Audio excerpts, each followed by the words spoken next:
everyone, welcome to Telegram. And today, our special guest is DJ Thinking and owner of the Houston BassRunnaz. What's up? So what's going on? Stand up, present. I'm going to start with asking you to tell us a little bit about the BassRunnaz.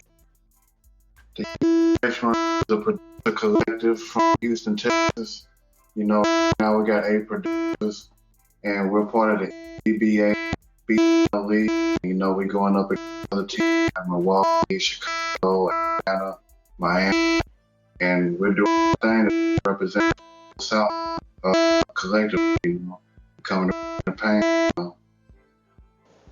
So tell me, how did you come up with the concept, start Houston BassRunnaz?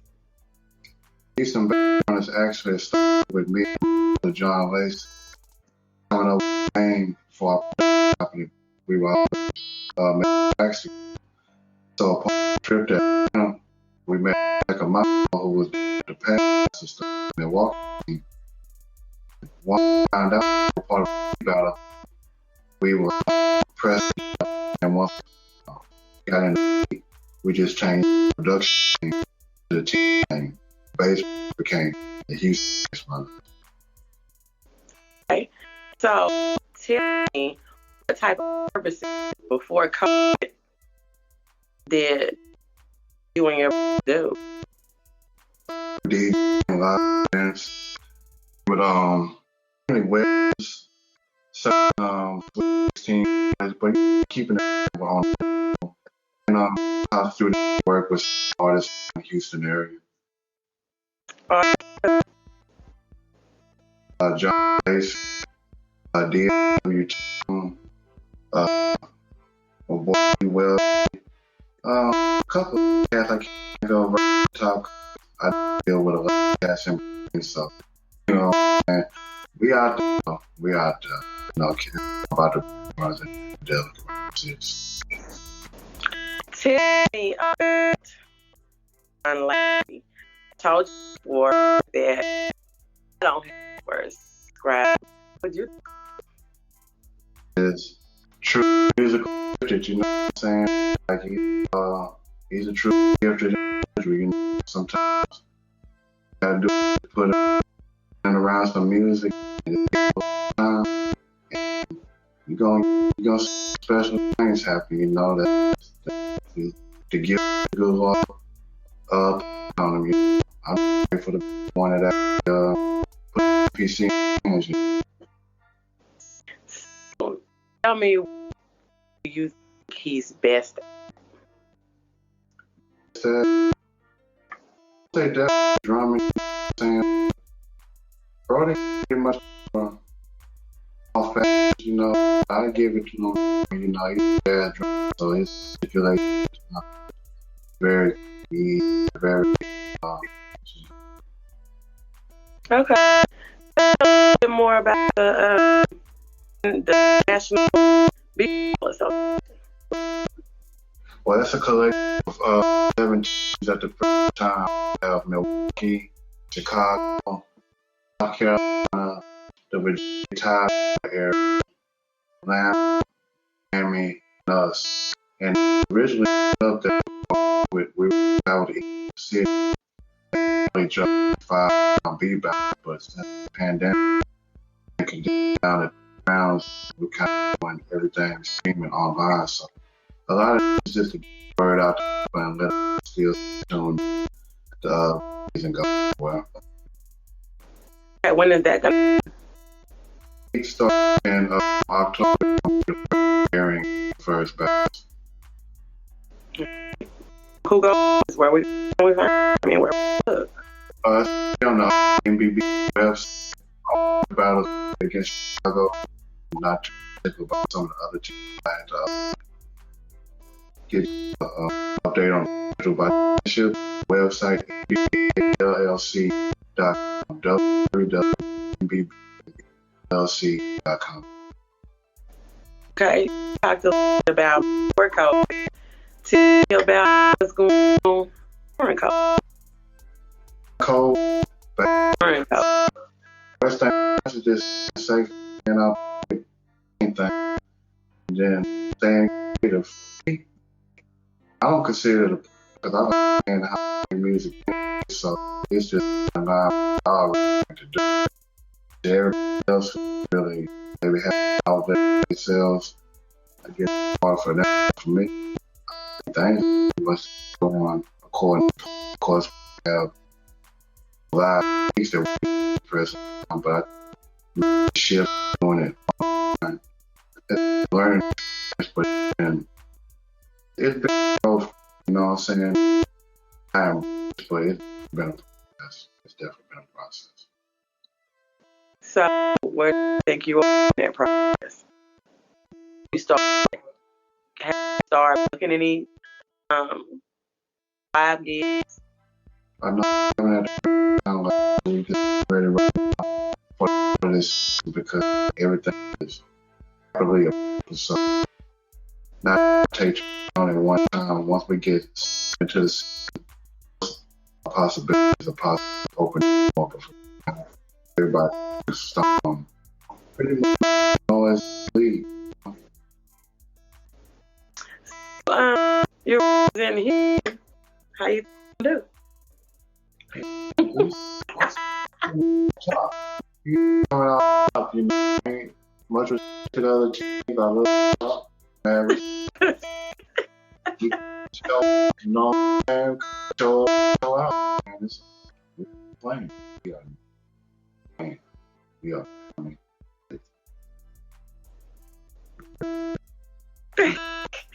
You excited to see?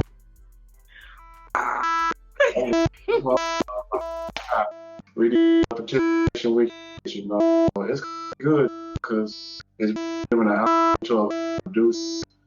Not only that, a lot of drummers that are pushing a genre to any music forward, but none of the platforms are really embracing and NBA is the first platform. So, I'm going to be a part of this organization. You know. Different teams, we all the same. So, what I try. Everybody with fingers. Finger drums when you machine either do it even on keyboard. The drums, you know, take your fingers and you play the parts individually over pad keyboard. You can do over regular piano keyboard, but you play individual drums as one as create rhythms.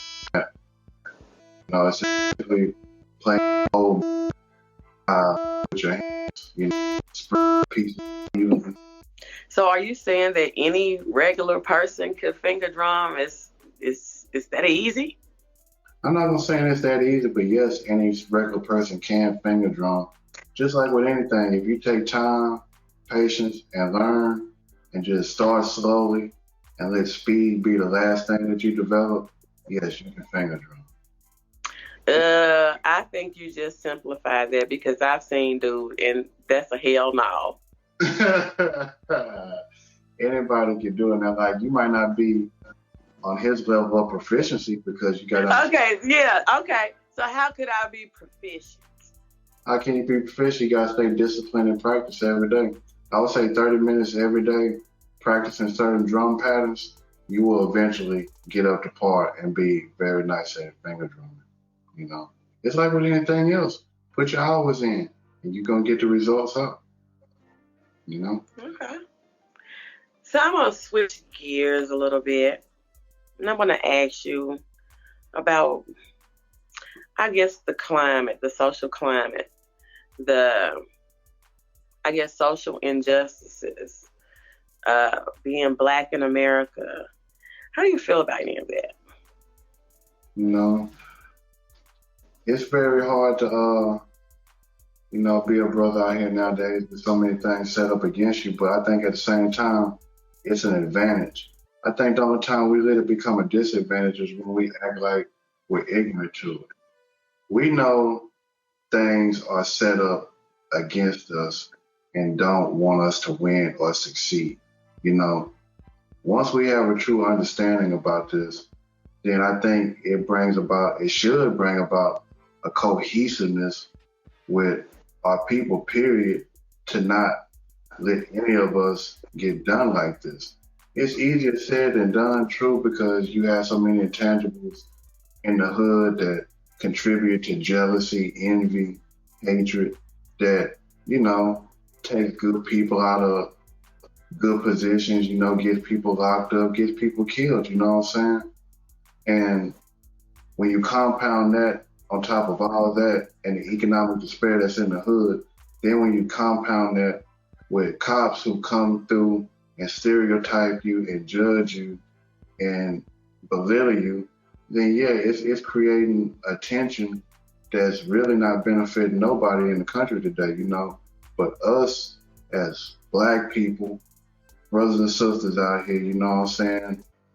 We have to use all this time to galvanize ourselves and check ourselves and just understand. Quit looking to the other side and blaming this and them, and let's just do it for us. It's like, what else is it going to take for us to protect us? You know what I'm saying? We can't look to nobody else to do it for us. We have to buckle down and basically just hold our own. We hold our own.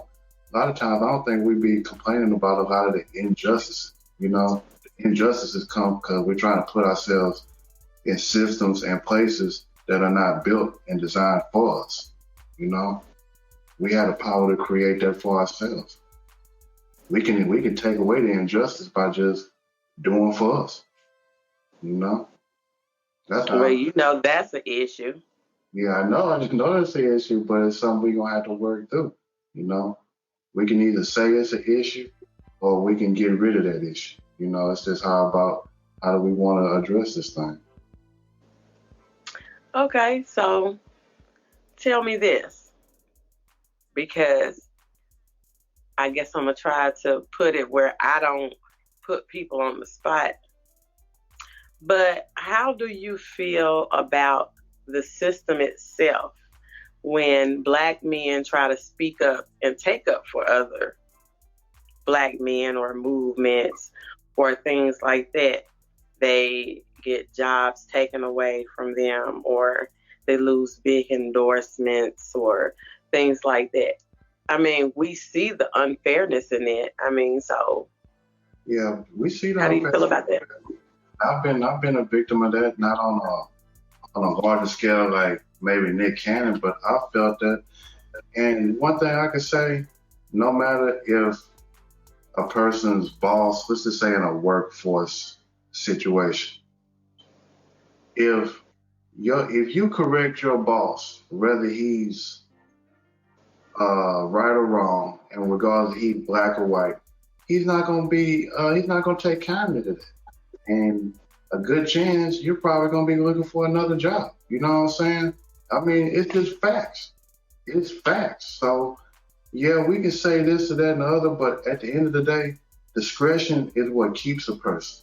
Sometimes we can feel so passionately about something, but speaking out might not always be the right thing. Sometimes it's just to sit back, hold that, and take more of an action plan in the streets.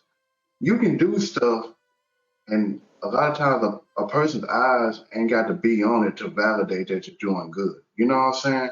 You ain't got to always show somebody that you're doing good to do good.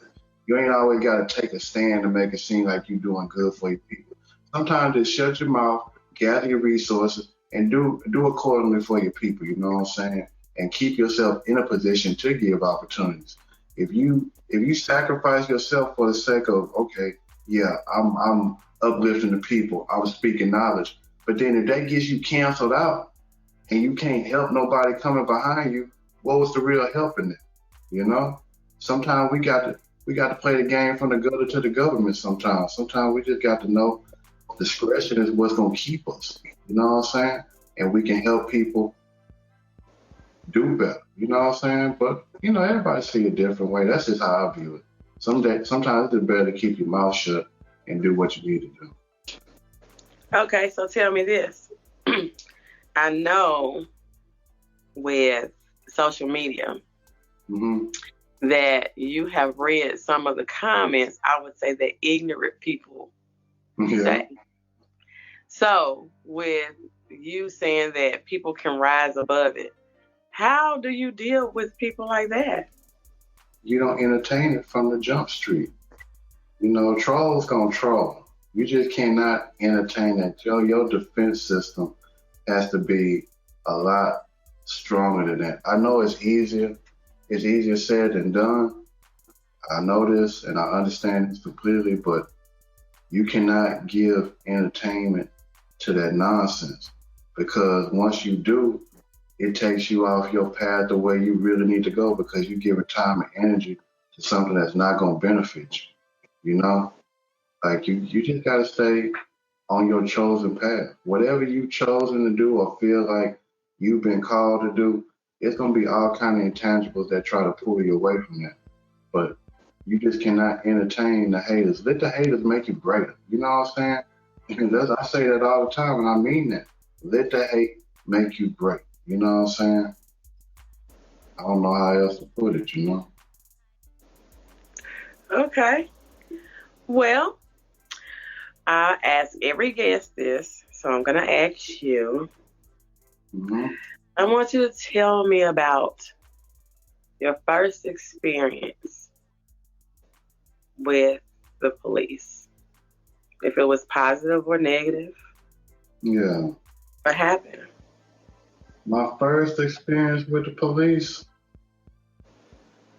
I ain't gonna say it was negative or positive. I was stereotyped, you know what I'm saying? But it was crazy. It was the night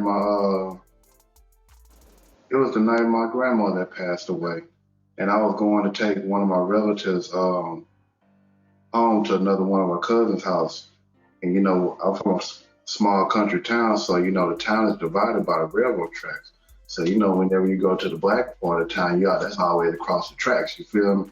So as I'm going across the tracks and I'm coming back to the other side of town, the cop pulls me over, tries to see where I'm going, woo, woo, woo. And it's just like, I understand it, you know what I'm saying? But at the same time, I wasn't doing nothing wrong. I mean, absolutely nothing. Maybe just because I'm coming from a place where you might suspect something is going on, it wasn't nothing going on, so it really wasn't no need for the stop. But it's been other times, you know, I've had cops pull guns on me for no reason, and it's just like, I know people go through far worse than that, so I think the standard should be set higher for these people to become law enforcement agents. You know, if the hours for training for a barber or hairstylist are more than a police officer, then we got a real problem out here. You know, we got a real problem. You're giving the power for these people to make a judgment on somebody's lives, but you're saying somebody who styles hair has to have more hours of training than this person here. I mean, it's disturbing. And it's almost like, give the greater percentage of these people the permit to go out here and basically eradicate our people, because that's what we see. These people are basically taking us out. You know?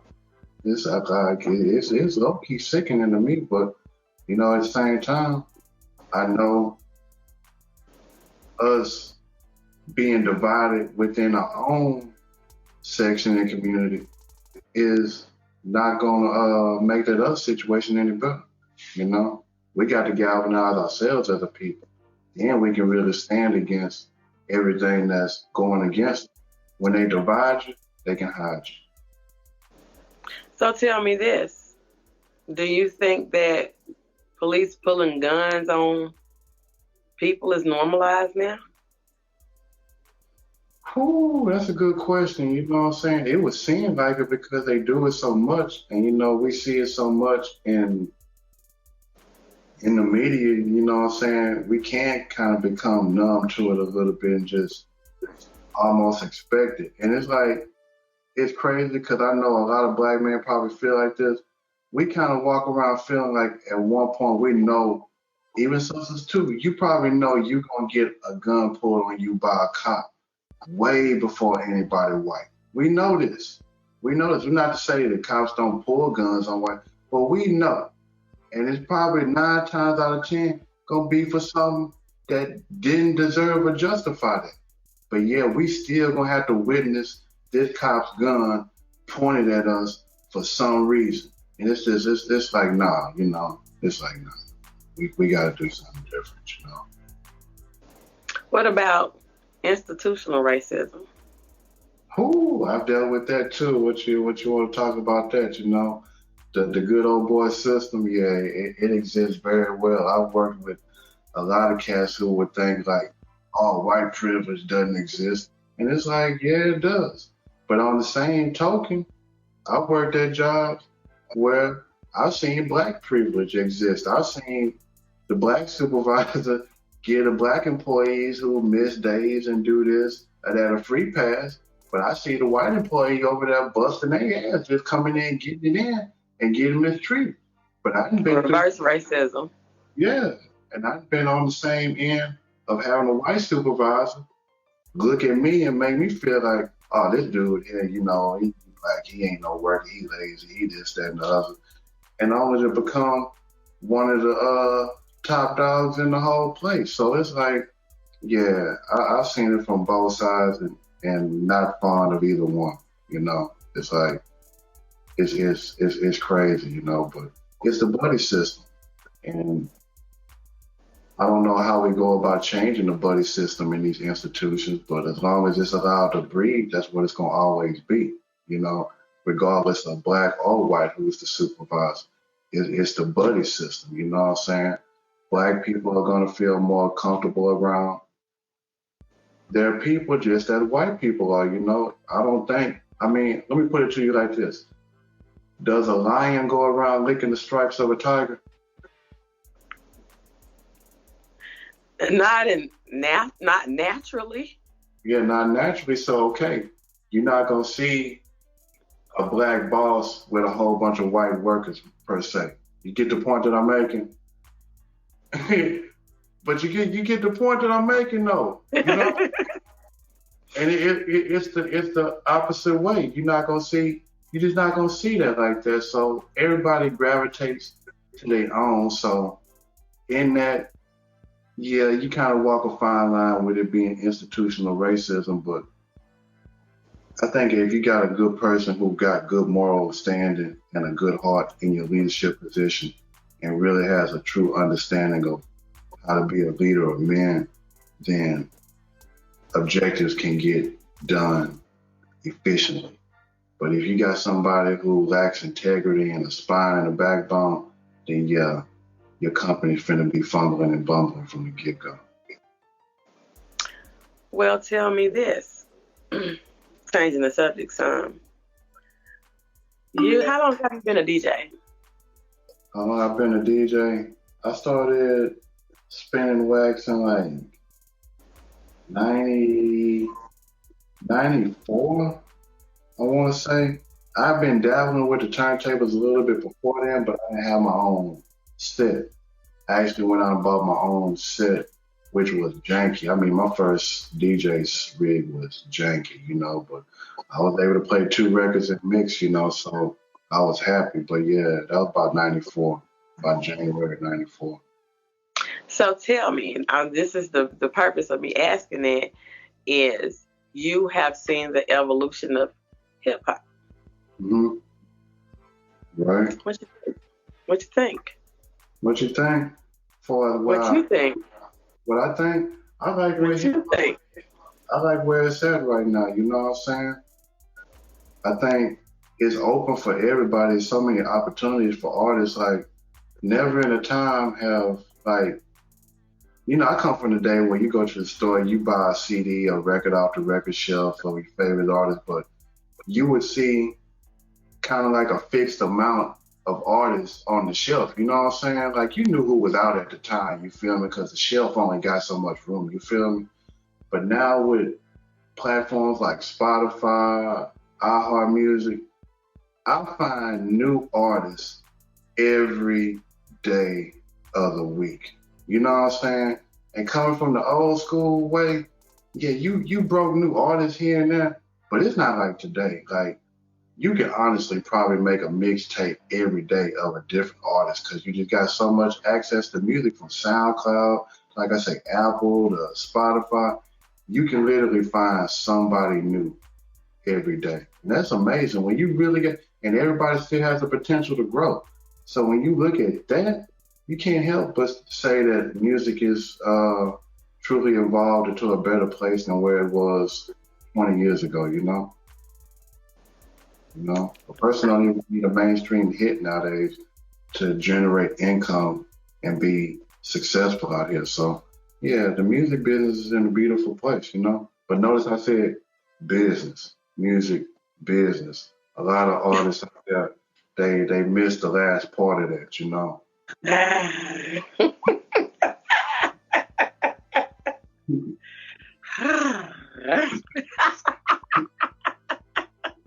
Hey, it's the truth, right? Yeah. So, I know you told me before that you would rather work with a less talented artist than a more talented artist based on his attitude. Explain it.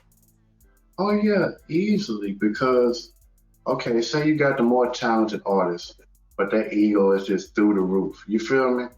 It might be something simple that you need this artist to do, but because their ego and their attitude is so stank, all of a sudden this simple task becomes, you know what I'm saying, like a major shit now. You feel me? Excuse my language, but then you got the other artist who is trying, maybe not be to that level yet, but if their attitude and their work ethic is in the right place, in the end, that artist is gonna get a lot farther than the one with the bad stinky attitude because nobody's gonna want to deal with them in the long term. You feel me? Everybody always would rather deal with a person who's more personable, more hospitable, more open. You know what I'm saying? No matter what you do, you would rather deal with somebody that has those qualities. Nobody give a damn. You can sing to the heavens, but your attitude is stink. You know what I'm saying? Yeah, you can sing as mighty as you want to, but then after that, get the hell away from you. You know? Who wants that? You know? How can you build anything with a person who has the wrong attitude, has the wrong spirit, the wrong energy, all of that? Like you can't be unequally yoked, you know? I guess everybody, what he's saying is he's not going to play. Yeah, pretty much. It's like I'm not gonna play with you, so don't play with me. And I do. I respect everybody's time and effort. You know what I'm saying? I am the type of person. I do try to like to get to the point. Now I can be loose, and I still have my times. You know, I'm not perfect. I have situations I have to go through too, but at the same time, I don't want to waste nobody's time because I don't want my time wasted. That's the one resource that you can't get back. You know. I ain't gonna trip about losing some money because I can make some more money. I'm not the owner and controller of the time. You feel me? So I have to make precious use of that while I have access to it. You feel me? Because it can get cut off like that. Then what you gonna do? Ain't nobody gonna pick up your torch and carry it for you. Yeah. No, real talk, right? Nobody gonna pick your torch up and carry it, you know what I'm saying? You know? Okay. So tell me what is the future plans for the Houston BassRunnaz and what secret projects you got going on? Well, first of all, any secret projects, I can't tell you that, you know? So are you saying that there are some secret projects? Yeah, they are. They actually are, you know what I'm saying? We was I actually had a meeting with the team today that went real good, you know what I'm saying? It was like it's a lot of great fellas in the whole clique, you know what I'm saying? And it's like, you know, who all in the clique? You got John Lace, brother, my brother, you feel me?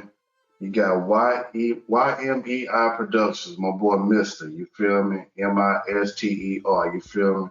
You got my boy Ace One, DJ SR, you feel me? Straight out the country with me, you feel me? Ace One actually has been down with me the longest, you feel me? Me and Ace been making music since like 2007, you know? I got Trill Clinton. I got E Wealthy, and I got Juju on the beat. And who else? Am I forgetting somebody? I'm trying. And Monty, my Kim Folk. I ain't forgot about you, Kim Folk.